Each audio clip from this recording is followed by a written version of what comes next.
senhores parlamentares, público presente, internautas, mais uma vez, boa noite.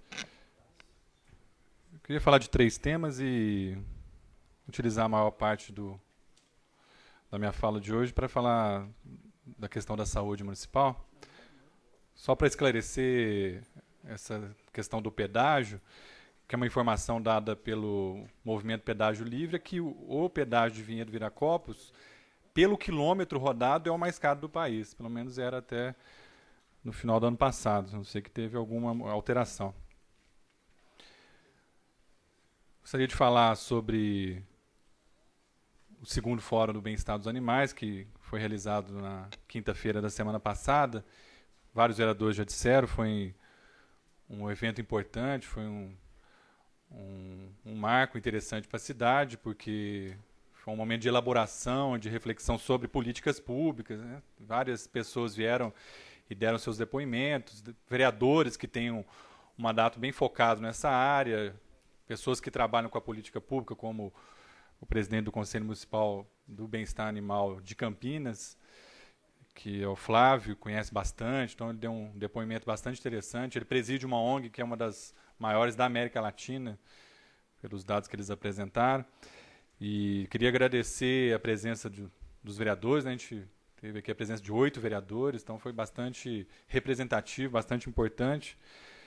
Eu pretendo encaminhar algumas indicações e algumas até moções, né, Paulinho? A gente estava conversando aqui agora há pouco antes da sessão, algumas situações que devem ser reivindicadas no Congresso Nacional, as questões locais nós vamos cobrar do governo municipal, principalmente no que se refere à coordenadoria do bem-estar animal e o Conselho de Defesa dos Animais. Vamos pedir para o governo municipal fazer, e aqui na casa vamos indicar algumas coisas e convidaremos outros vereadores a participarem. Também, como uma fala mais informativa, eu queria falar sobre a questão das creches, já que os números estão aí publicamente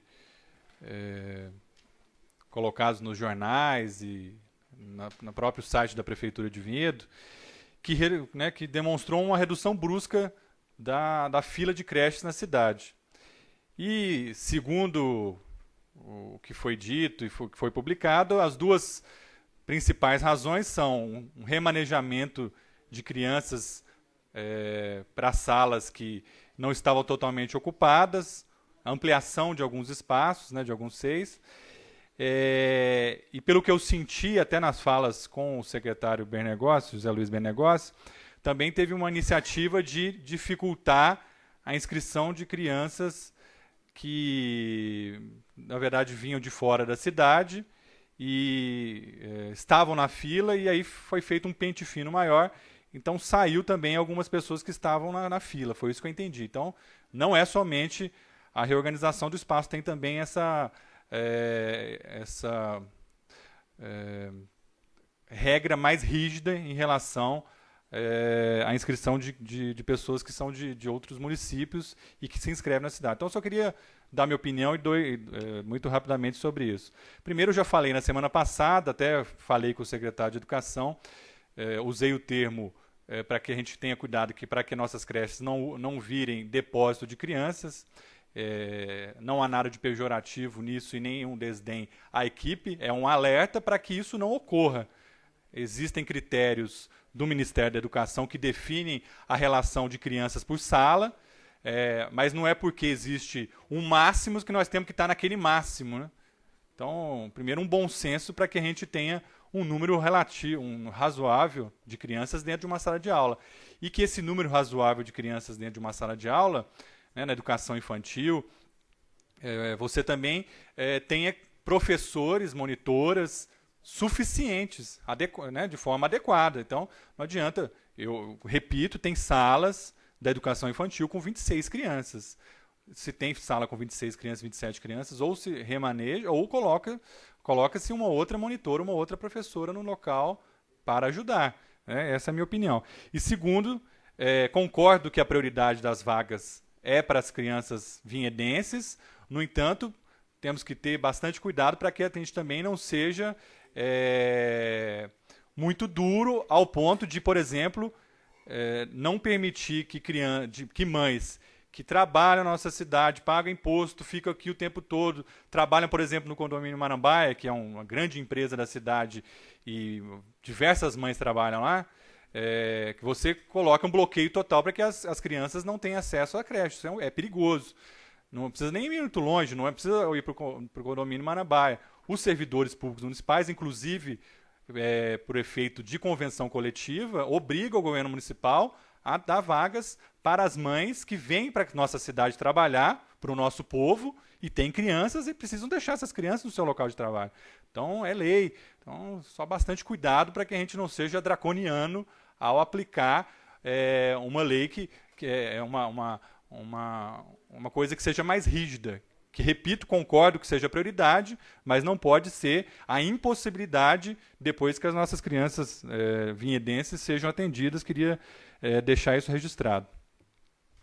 Já que eu estava falando de servidores municipais, passo a falar desse tema antes de falar da saúde. Eu já participei de diversas negociações e bem sei como são tratadas a maioria das pautas, né? Muitas vezes os negociadores são atores também, né? Então, um lado que quer fazer com o outro desista, faz também essas táticas de jogar para frente, desmarcar a reunião, o famoso empurrar com a barriga. Então, já que essa é uma pauta, um problema deixado, de fato, pelo prefeito anterior, que foi o prefeito, talvez na história de Vinhedo, que mais deixou os servidores públicos municipais com um problema grave de perdas salariais, por duas razões.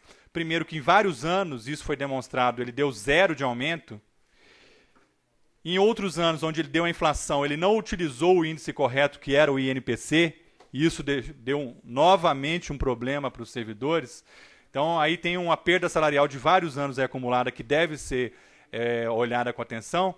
Eu solicito, vi que o secretário de governo acabou de entrar, não sei se saiu de novo. Está aí, Eleazar, entrou.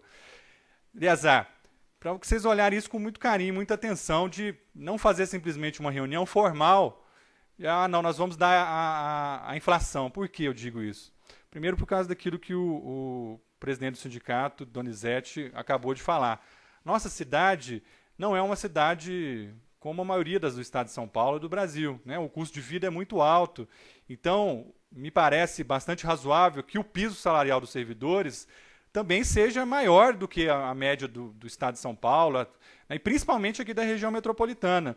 Se chegar na reunião de quarta-feira e simplesmente nós vamos dar inflação, na verdade não precisa de inflação, não precisa de reunião, né? Porque aí não é negociação, porque isso a juíza do trabalho vai dar. Se o sindicato impetrar uma ação coletiva, e eu conheço um pouquinho disso, vai virar dissídio, e o dissídio vai dar a inflação. Então, as negociações é o quê? Para avançar um pouco mais, para resolver a questão do 14º, que restringe, na minha opinião, de uma forma absurda, uma pessoa que fica com uma doença grave, perde o 14º, gente. Se faltar lá os 12 dias, eu nunca vi isso. Então, uma pessoa com doença grave, então, ela vai fazer um esforço para ir trabalhar doente para não perder o 14º. Não é justo, não é correto a nossa cidade fazer isso. Com as grávidas, né, que tem que fazer o exame, às vezes, pré-natal antes, e é descontado. Está descontando de exame pré-natal. Tá descontando. Palavra, o vereador Bacurau com a palavra. Ô, vereador, mas vê e puxa para você ver. Cargo de confiança é difícil perder o 14º. Acho que tem um problema na questão do registro do ponto, que de fato quem registra o ponto está sujeito a sua falta ser ali imediatamente verificada.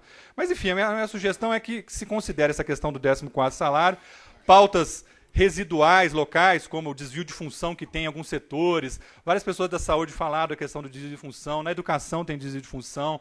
Tem locais, por exemplo, eu recebi, todos os vereadores receberam, a questão dos fiscais de tributo, que na nossa cidade recebem R$ 1.400, e em outras cidades recebem, por exemplo, em Campinas, R$ 3.800, R$ 3.700 em Paulínia, R$ 3.979 em Jundiaí. Então é uma diferença razoável que o governo também poderia, na minha opinião, deveria considerar isso, quem sabe até anunciar adequação, anunciar um novo concurso para aquelas vagas que faltam. Seria um grande feito do novo secretário de governo, do novo prefeito municipal, anunciar para a cidade, anunciar para os servidores. Eu acho que nós aplaudiríamos aqui sem problema nenhum. Quero falar da saúde pública. O vereador Baldi, outros vereadores que me antecederam falaram sobre essa questão.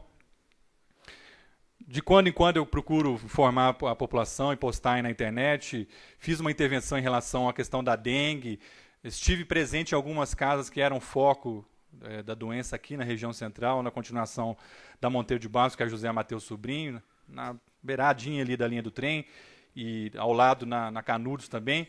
Só ali, gente, só ali deve ter uma dezena de pessoas com, ao menos, suspeita de dengue. Então, de fato, doutor Dario Pacheco, os 13, não é desrespeitando o número 13 apresentado pelo governo, é o número oficial, que foi checado, foi identificado. Mas, assim, pelo que a gente presenciou, são muitos bairros, tem foco no Jardim Brasil, tem foco na Vila João 23, tem foco na Pompeia, tem vários focos, então deve passar aí de pelo menos umas 5 dezenas de casos na cidade de Vinhedo. Falei lá no setor responsável, que é o setor que fica junto com as zoonoses, de vigilância epidemiológica. Camila atendeu bem, deu retorno hoje, falou que estiveram no local, fizeram uma correção, fizeram uma verificação. Agradeço o retorno da Camila. Estivemos também na semana passada verificando o problema do raio-x na UPA, que estava com problema. Não é a primeira vez que o raio-x dá problema. Dessa vez era uma ampola. Inclusive, nós não conseguimos falar com o responsável da UPA. Não é a primeira vez que a gente não consegue falar com o responsável da UPA. São várias vezes que a gente precisa falar com ele e não consegue. Saímos sem respostas. Ele será convocado para a CPI da Saúde para prestar esclarecimentos sobre essa e outras questões. A convocação dele está prevista, já foi feita para a semana que vem. Ele vai falar junto com o secretário, com o presidente do Conselho Municipal de Saúde. Vai ser na quarta-feira da semana que vem. Então está previsto o Carlos Henrique, diretor da UPA e ex-diretor técnico da Santa Casa, e do presidente do Conselho Municipal de Saúde. Informe também, aproveitando o ensejo de falar sobre a CPI, que nessa quarta-feira está prevista a oitiva com a Yara, que foi secretária da provedoria do momento da crise, então pode ser que ela nos ajude com alguma coisa. E por conta de uma atividade do Conselho Municipal de Segurança, que seria amanhã e foi desmarcada, nós pedimos para o cerimonial da casa e marcamos uma oitiva para amanhã às 17 horas. Será com o Dr. João Marcos Gomes, ex-diretor técnico da Santa Casa, aqueles que quiserem nos acompanhar. Então, portanto, amanhã, terça-feira, tem oitiva e quarta-feira também tem oitiva da CPI da Saúde. Santa Casa, me parece que está realmente acabando as possibilidades de deixar o hospital aberto. É bonito de se ver a iniciativa, ou iniciativas como a do vereador Bacurau, que na verdade mostram, o que é liderar na política. Liderar na política é colocar em ação coisas que você fala. Às vezes você fala, mas não faz. E concentrar energias, agregar pessoas para fazer as coisas. Então o vereador Bacurau juntou amigos, juntou empresários, juntou dinheiro, fez um negócio bonito de se ver. Não sei se essa iniciativa vai ajudar, mas pelo menos vai motivar, talvez, aí a ter um fôlego. Mas isso é liderar, né? Não é xingar de forma indireta e não conseguir colocar em execução aquilo que você fala, seja a oposição ou a situação. Então, se você faz a oposição, você vai lá e põe em prática o que você falou, se é a situação, ou quando você quer contribuir. Então, acho que isso é uma coisa interessante. E me parece que uma das poucas possibilidades que existem, no entanto, é a possibilidade talvez mais arriscada, por isso que imagino que o prefeito Jaime está com grandes ponderações de fazer essa atitude, é a questão da intervenção. Não me parece ter outra. Essa deve ser uma das poucas, no entanto, uma ação arriscada, já que pode aí, trazer para a prefeitura ônus do passado, pode ter uma sucessão tributária, sucessão patrimonial, é um problema, mas é uma possibilidade. Né? A gente sabe que quarta-feira vai ter uma comissão em Brasília, quem sabe venha de lá alguma alternativa. E sobre a saúde, finalizo com a questão do resgate, informando que os resgatistas e outras pessoas que trabalham naquele setor estarão aqui também no dia 29 falando a respeito. E vários vereadores falaram, são problemas bastante graves que estão lá, simples de resolver, como não ter bina e não ter gravação no sistema de telefonia do resgate. Então, boa noite a todos, obrigado pela atenção.